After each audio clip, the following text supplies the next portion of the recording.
പ്രഭാത വചനത്തിലേക്ക് എല്ലാവരെയും ക്രിസ്തുയേശുവിൻ്റെ നാമത്തിൽ വന്ദനം ചെയ്യുന്നു. പെന്തക്കോസ്റ്റ് മെസ്സഞ്ചറിൽ കൂടെ പ്രഭാത സന്ദേശം കേൾക്കുന്ന എല്ലാവരെയും കർത്താവ് ധാരാളമായി ഈ പ്രഭാതത്തിൽ അനുഗ്രഹിക്കുമാറാകട്ടെ. നമ്മുടെ ധ്യാനത്തിനായി ഒരു അനുഗ്രഹിക്കപ്പെട്ട വചനം നമുക്ക് വായിക്കാം. 30-ാം സങ്കീർത്തനം അതിൻ്റെ 5-ാം വാക്യം. അവൻ്റെ കോപം ക്ഷണനേരത്തേക്കേ ഉള്ളൂ, അവൻ്റെ പ്രസാദമോ ജീവപര്യന്തമുള്ളത്. സന്ധ്യയിങ്കൽ കരച്ചിൽ വന്ന് രാപാർക്കും, ഉഷസ്സിലോ ആനന്ദഘോഷം വരുന്നു. നൽകപ്പെട്ട വചനത്തെ ഓർത്ത് ദൈവത്തെ സ്തുതിക്കുന്നു. ധാരാളം പ്രാവശ്യം ഒരുപക്ഷെങ്കിൽ നമ്മൾ വായിക്കുകയും ഗ്രഹിക്കുകയും ഒക്കെ ചെയ്തിട്ടുള്ള വചനമാണ്. സന്തോഷിക്കുന്ന വചനം, സമാധാനം തരുന്നതായ വചനം, ഏത് മനുഷ്യനെയും ആശ്വസിപ്പിക്കുന്നതായ ഒരു വചനമാണ്. അതിന് ഇന്നാരെന്നില്ല, ഏത് വ്യക്തിയെന്നില്ല, ഏതൊരുവനും അവരുടെ ഭവനത്തിൽ സന്തോഷിക്കുവാൻ വകയുള്ള ഒരു വചനമാണ്. ദൈവത്തിൻ്റെ പ്രസാദം ജീവപര്യന്തമുള്ളത്. ജീവപര്യന്തമുള്ളതായ ദൈവത്തിൻ്റെ പ്രസാദം. ദൈവത്തിൻ്റെ കോപം ക്ഷണനേരത്തേക്കേ ഉള്ളൂ. എന്നാൽ സങ്കീർത്തനക്കാരൻ നമ്മോട് പറയുകയാണ്, ദൈവത്തിൻ്റെ പ്രസാദം ഒരു ദിവസം വന്ന് പിറ്റേ ദിവസം പോകുന്നതല്ല, അത് നമ്മോടൊപ്പം എക്കാലവും വസിക്കുന്ന ഒരു സംഗതിയാണ് ദൈവത്തിൻ്റെ പ്രസാദം.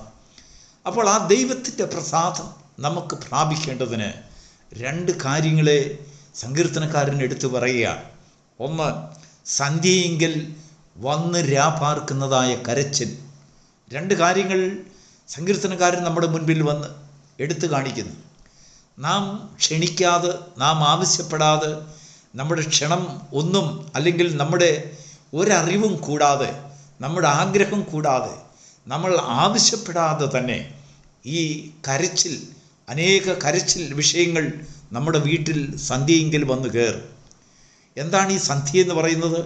അനേക പകലുകൾ നമ്മുടെ ജീവിതത്തിൽ വന്ന് പ്രയോജനം തരാതെ, അല്ലെങ്കിൽ ഫലം തരാതെ, നമ്മെ സന്തോഷിപ്പിക്കാതെ, നിരാശയോടുകൂടെ കടന്നു വരുന്നതായ ഒരു ഭവനത്തിങ്കൽ അവരോടൊപ്പം രാപാർക്കുവാൻ വേണ്ടി, അവരോടൊപ്പം ഉറങ്ങുവാൻ, അവരുടെ മേശയിൽ അവരോടൊപ്പം ഭക്ഷണം പങ്കിടുവാൻ, അവരുടെ കുഞ്ഞുങ്ങളുടെ വിഷയത്തിലും കുടുംബ വിഷയത്തിലും അവരുടെ പ്രശ്നങ്ങളിൽ എവിടെയൊക്കെ സങ്കടകരമായിരിക്കുന്ന വിഷയങ്ങളുണ്ടോ അവിടെയൊക്കെയും നമുക്ക് ഒരു കരച്ചിൽ സമ്മാനിക്കുവാൻ, ആ രാത്രി മുഴുവനും കരയുവാനുള്ള ഒരു കാരണങ്ങളുമായി നമ്മുടെ ഭവനത്തിൽ രാപാർക്കുവാൻ കടന്നു വരുന്ന കരച്ചിലുകൾ. അതിനെ ക്ഷണിച്ചിട്ടല്ല അത് വരുന്നത്, അത് വന്നു വരികയാണ്. സന്ധ്യയെങ്കിൽ വന്ന് രാപാർക്കുന്ന കരച്ചിൽ. അതിനുശേഷം സങ്കീർത്തനക്കാരൻ വേറൊരാളെ എടുത്തു കാണിക്കുകയാണ്.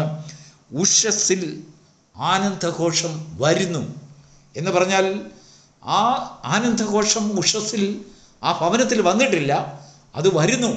അതിനെ ക്ഷണിക്കേണ്ടതായിട്ടുണ്ട്, അതിനെ ആനയിക്കേണ്ടതായിട്ടുണ്ട്. ഒരു വ്യക്തിയെ നാം നമ്മുടെ ഭവനത്തിൽ കയറ്റാതിരിക്കണം. അതാണ് കരച്ചിലിന്. അത് വലിയ വാദ്യഘോഷങ്ങളോടുകൂടെ അനേക പ്രശ്നങ്ങളും അനേക പരിഹാരങ്ങളും, നമുക്കിഷ്ടപ്പെടാത്ത, നമ്മുടെ ജീവിതത്തിൽ ഒരു പ്രയോജനവും തരാത്തതായ കലക്കങ്ങളും പ്രയാസങ്ങളും ദുഃഖങ്ങളും മാത്രം നൽകിത്തരുന്നതായ അനേക അകമ്പടികളോടുകൂടെ സന്ധ്യയെങ്കിൽ നമ്മുടെ ഭവനത്തിൽ രാപാർക്കുവാൻ വേണ്ടി വരുന്നതായ കരച്ചിലുകൾ. ദൈവത്തിന് സ്തോത്രം. അല്പമായിട്ടുള്ള വിഷയങ്ങളെ കരച്ചിലാക്കി മാറ്റുകയാണ്. ചെറിയ വിഷയമെന്ന് നമ്മുടെ ഭവനത്തിൽ നമുക്ക് കൈകാര്യം ചെയ്യാവുന്നൊരു വിഷയമായിരിക്കാം. നമ്മുടെ കുഞ്ഞുങ്ങളുടെ വിഷയം, നമ്മുടെ കുടുംബത്തിൻ്റെ വിഷയം, ആത്മീയവും ഭൗമികവുമായിട്ടുള്ളതായ അനേക ആവശ്യങ്ങൾ, അവിടെ കരയേണ്ടതായ ഒരു ആവശ്യങ്ങളൊന്നും കാണത്തില്ല. പക്ഷെങ്കിൽ ഈ അതിഥി വന്നു കഴിയുമ്പോൾ ആ വിഷയങ്ങളെ എല്ലാം ആംപ്ലിഫൈ ചെയ്യും. അതിനെ ത്രസിപ്പിച്ചുകൊണ്ട് അനേകരുടെ ഹൃദയത്തിൽ കരച്ചിലുകൾ ഉണ്ടാക്കുവാൻ കാരണമാക്കി തീർക്കും. അദ്ദേഹം നമ്മളോടൊപ്പം രാപാർക്കും. രാത്രിയിൽ നമ്മുടെ വീട്ടിൽ കിടന്നുറങ്ങുന്ന ആളാണ്. അതിനുവേണ്ടിയാണ് അദ്ദേഹം വരുന്നത്. നമ്മുടെ വരവിൻ്റെ ഏത് രീതിയിലാണ് നമ്മൾ അസന്തുഷ്ടരായി ജീവിതത്തിൽ ഒരു ഫലവും കാണാതെ നിരാശയോടെ കടന്നു വരുന്ന അനേക പ്രിയപ്പെട്ടവരെ ആ ഭവനത്തിൽ എതിരേറ്റ്, അല്ലെങ്കിൽ അവർക്ക് വേണ്ടി അവരോടൊപ്പം സഖിത്വം വാഗ്ദാനം ചെയ്തുകൊണ്ട് കരച്ചിൽ കടന്നു വരും. നമ്മുടെ ക്ഷണം സ്വീകരിച്ചിട്ടൊന്നുമല്ല, ഇദ്ദേഹം വരണമെന്ന് നമ്മൾ ആഗ്രഹിച്ചതുമല്ല, ക്ഷണിക്കാതെ വരികയാണ്, വന്നു കയറുകയാണ്. വന്നു കയറുന്ന കരച്ചിലുകൾ, വന്നു കയറുന്ന സങ്കടങ്ങൾ, വന്നു കയറുന്നതായ കണ്ണുനീരുകൾ. ദൈവത്തിന് സ്തോത്രം. അത് രാത്രി മുഴുവനും നമ്മോടൊപ്പം വസിക്കുന്നു. എന്നാൽ ദൈവത്തിൻ്റെ ആത്മാവ് ഒരു ഭക്തനെ അല്ലെങ്കിൽ ദൈവത്തിൽ ആശ്രയം വയ്ക്കുന്ന ഒരു വ്യക്തിയെ ചൂണ്ടിക്കാണിക്കുകയാണ്.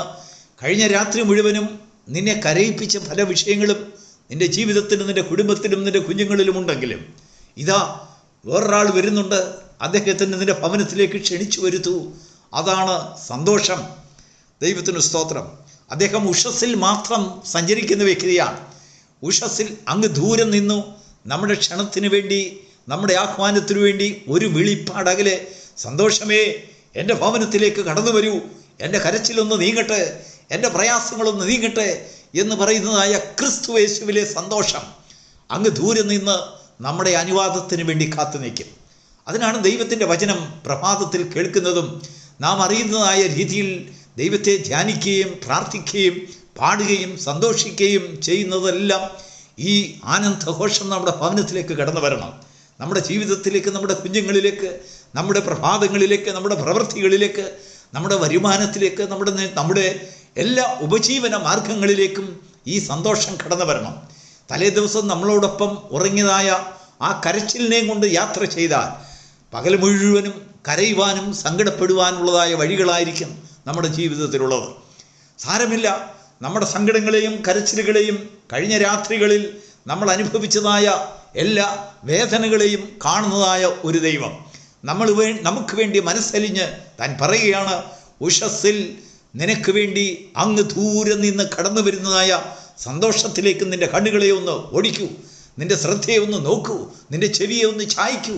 ആ സന്തോഷത്തിന് പല അനുഭവങ്ങൾ നിൻ്റെ ജീവിതത്തിൽ തരുവാനുണ്ട്, പല വാഗ്ദത്തങ്ങളുണ്ട്, പല വാഗ്ദാനങ്ങളുണ്ട്, അനേക സന്തോഷത്തിൻ്റെ മാർഗങ്ങൾ അത് നിനക്ക് ഉപദേശിച്ചു തരും.